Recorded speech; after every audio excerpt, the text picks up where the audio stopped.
Hello everyone, this is Jamal Robinson with 720astrology.com, and this is going to be a unique video, maybe not so much in subject but in delivery. See, most of the astrology channels that I view on YouTube have videos that are done in such a pristine manner. The astrologers are seated, the lighting is perfect, the sound is perfect, and they may have graphics and green screen and things of that nature to deliver the most production worthy message to the listener and viewer. Well, if you're tuned in to my channel, you're gonna get it a little differently, because I currently don't have the time to sit and make my videos so pristine and perfect. So you're getting this in real time while I'm actually working, standing over my kitchen sink, washing some dishes, while my wife has had to run in to work. So hopefully this won't deter you from getting the message. So the title of this video is the Jupiter-Neptune conjunction in Pisces and the danger of Atomatonism. That's a long title. The Jupiter-Neptune conjunction and the danger of Atomatonism. Now, there has been much ado about the Jupiter-Neptune conjunction in Pisces, and rightfully so. I've made much ado of it, and rightfully so. This is a once in a lifetime, and in some situations, we could say once in a few lifetimes transit, because Jupiter and Neptune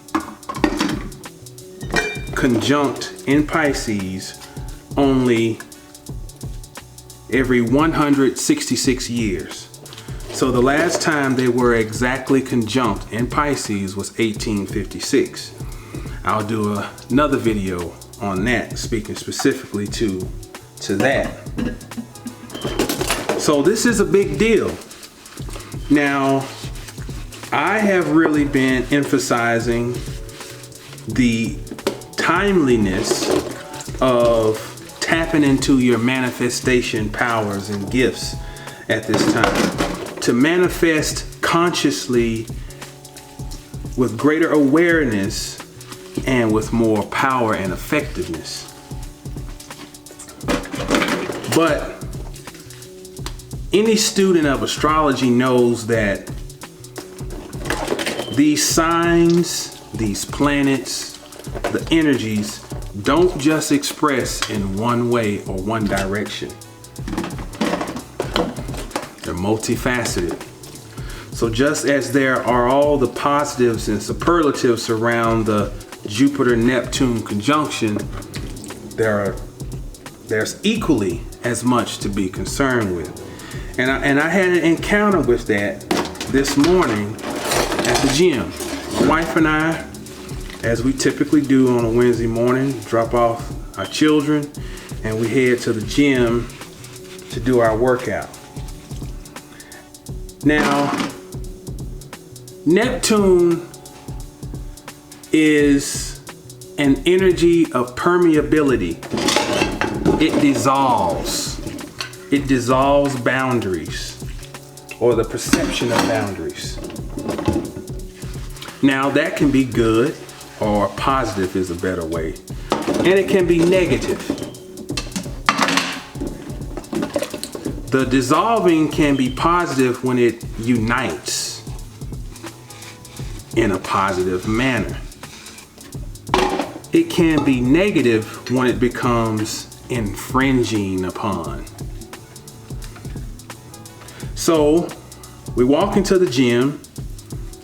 This guy just happens to be walking out as we're walking in. So he holds the door. I say thank you. So I'm assuming it seems like the guy's leaving. You would think he's exiting the gym. I go to use the restroom, and as I'm walking out the restroom, it just so happens he's there again. Now that can be, we can argue, oh Jamal, that's just happenstance. You're not that important, which I'm not. But when I leave out the restroom, okay, maybe just happen to be going to the restroom. We go over to what's called a rear pec deck machine to start warming up our shoulders before we do our shoulder workout. This guy gets on the machine next to us, but he pulls up a chair because in the area that we were in, there's a little desk, and I guess it's for the fitness instructors to use. They've got a little Pilates studio. They've got a high intensity training studio. It's a nice gym. And they've got a cycling room. So I'm assuming that little workstation is for employees to maybe sit down and log in or something, or who knows. He grabs a chair and he's sitting almost in the middle of the aisle, whereas one, it's going to be more difficult for people to pass through because of where he's seated, and he rolls himself over to the other rear pec deck machine to change the weight. Then he gets up out the chair and sits down on the machine to perform the exercise. Now, to me, this is absolute insanity, because the guy is perfectly functional. He's gonna go sit on the machine. I've seen him standing, so why do you need to roll a chair? And how is it you end up in this huge 30,000 square foot gym right here beside us again? To me, I saw signs of the guy being a little disturbed. I'm just gonna be honest. I saw signs of invasiveness, negative side of Neptune. Permeability and dissolving energy can become invasiveness or invasion. Okay? I also saw, and forgive me, but I saw signs of insanity. Neptune, i.e. Pisces, also rules over, how do they pronounce it? Insane asylum, insane asylum. I can't think of the word. But mental hospitals. Because it's a place where, how do you pronounce it? Sane asylum? That's gonna bother me. So, because Pisces also deals with prisons. So when we're talking about a mental hospital, we're talking about a place where a person is restrained because of mental malfunction and dysfunction. So to me, that was an example of a negative display of the Jupiter-Neptune conjunction.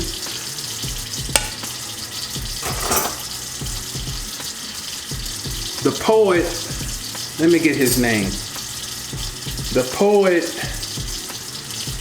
Ernst Toller. And I first learned about this poet through James Hillman quoting one of his poems. And the line in here is, that he quoted is, "We are lived by powers we pretend to understand. They arrange our loves. It is they who direct at the end."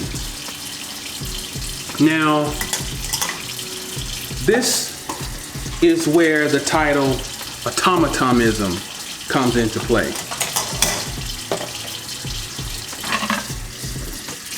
We are lived by powers we pretend to understand. The automaton is one who is lived by the powers like we all are, but who has no concern with claiming any actual sovereignty. Not at the egoic level, but at the level of the self. No desire for sovereignty. And at a deeper level, no recognition of the necessity of having sovereignty at the level of the self and even deeper at the soul. And so the automaton functions at best on pure ego. And I heard someone say this, and I can't remember who it was, but it was a great, it was very truthful. The ego is an excellent passenger, but a terrible driver. The ego is an excellent passenger, but a terrible driver. The automaton is driven by the ego. The ego is naturally associated with Aries, the ruler of which is Mars. If you look at one of the older ways of writing the glyph for Mars, it's the circle with the cross above the circle, which means the world of matter takes precedence over the world of spirit, i.e. an automaton. Mars is the driving force that is necessary for life. So let's not discount the necessity of the action orientation of Mars. The problem, though, is that action should not be driven by the simple desire to act. It needs to be the foot soldier of purpose. Action should be the foot soldier of purpose. Activity should not be participated in for the sake of taking action. When that is done, one falls prey to being an automaton. I felt like we encountered that energy. I felt like the way the guy was acting was like he was possessed. I started to then pay closer attention to the way other people were acting in the gym. And I could sense a feeling of disturbance. Now, I'm a very sensitive person. I unfortunately can feel the temperature of a room when I walk in it. And I don't mean literally. I mean the temperature as in the mood, the emotional state, the collective unconscious of that room. I can feel it. And part of that is because of the placement of my moon. My moon is in Cancer. And so I'm looking at people and I just, beyond what I see, I could feel the energy of disturbance. There's a young guy in there who normally is very friendly and kind of, you know, how guys kind of, there's a way guys kind of show respect to in the gym. And then of course we're talking the realm of kind of ego here, but guys have a way of showing respect to other guys that who seem to know what they're doing in the gym and who look like they should be in the gym, or who look like they've been working out for a while. So he's one of those guys who in the past has shown me that kind of, for example, one time he asked me to give him a spot. And he said, you know, you're the only person I would ask in here to give a spot. Because in other words, I don't trust that these other guys could even move the weight if I was in distress. You know, I don't trust that these other guys would even, one, wouldn't even know how to spot, and two, could provide a safe spot. So that's when a guy says that to another guy. That's like the, in gym etiquette, that's like the, you know, show of respect. Well, I'm looking at this guy and his body language says, don't talk to me. I noticed another guy tried to say something to him in regards to like saying, wow, man, you're really getting it in today. I think that's kind of what he said. In other words, you know, the guy was, you know, was getting some good lifts and seemed like he was really intense. And the guy just, you could tell he had his music on, but he was aware that the other guy was trying to talk to him. And he gave that non-verbal communication that, hey, leave me alone. I don't want to be bothered. Now, I'm not saying that because this guy was displaying that type of energy that makes him an automaton. But it does give pause to sit and contemplate knowing what's going on astrologically, and 9 times out of 10 this guy does not. 9 times out of 10 he has no form of recourse or any means to balance the scales. He's just being bombarded with an overflow of energy that he can't put a finger on, but he's experiencing it, and he's expressing it through his actions, through his energy, that it is impacting him possibly in a negative manner. This energy that is on the planet, that only comes perfected in this sign every 166 years,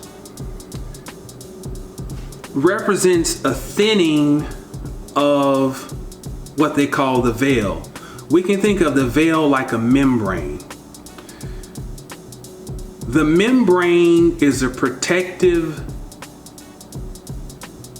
layer or area that serves partly as a filter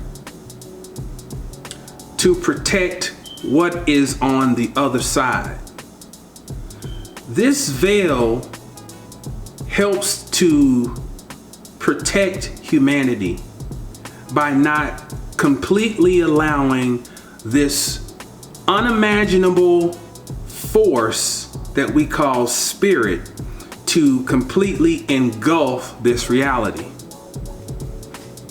If that spiritual realm could completely move into the physical realm, then the physical realm would not exist. So when this veil or membrane becomes ultra thin like it is now, it has been thin, first of all, but it is even thinner. On top of it, we have a eclipse coming at the end of the month, which naturally thins the veil. So we're talking about the world now is like baby skin, very sensitive. You got to be careful what you put on a baby's skin, because they're very sensitive, and the skin is the largest organ on the human body. The world now is like the baby's skin. It's very sensitive. So we must be careful what we take in, what we apply to our skin, our spiritual skin. Do we have something to ground us? Have I been floating on nothing? Have I been floating on thin air? Have I just been like a leaf tossed to and fro? If so, then any effort to manifest is nullified.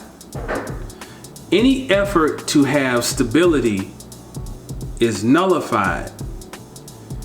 Any effort to grow is nullified because there's no foundation. With all of this water, and I mean the humidity today is just so it's so high. The air is thick. Now you can feel the transit. It's thick. It's humid. Without any opposite sign of water, opposite element, I should say, earth, to ground all this water, then we can just be washed away or washed to and fro. I am not bringing up and using these examples of what I observed in the gym to judge people. It is a warning, and maybe that's too strong of a word. It's more of a means of caution, a means of, while there's so much otherworldly energy, to not forget the here and now. As we probe the as above, to not forget the as below. As we probe the as without, to not forget the as within. As we probe heaven, to not forget earth.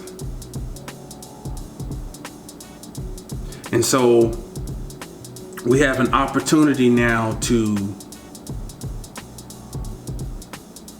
offset the pendulum that has swung heavily in the direction of dissolved, more negatively disillusioned, chaotic energy, by establishing some form of internal and external order to counter the chaos by being more alert, responsive, and aware of the little details that life is providing for us to help guide us. The challenge always with the zodiac is to find balance. Always. 12 signs, but there are really 6 axes, challenging us to find balance. Just a little something to keep in mind. This is Jamal Robinson, 720astrology.com. I am available for private readings. You can learn about all the different services I offer at my website, 720astrology.com. And if you need to contact me, you can reach me at info@720astrology.com. Thank you.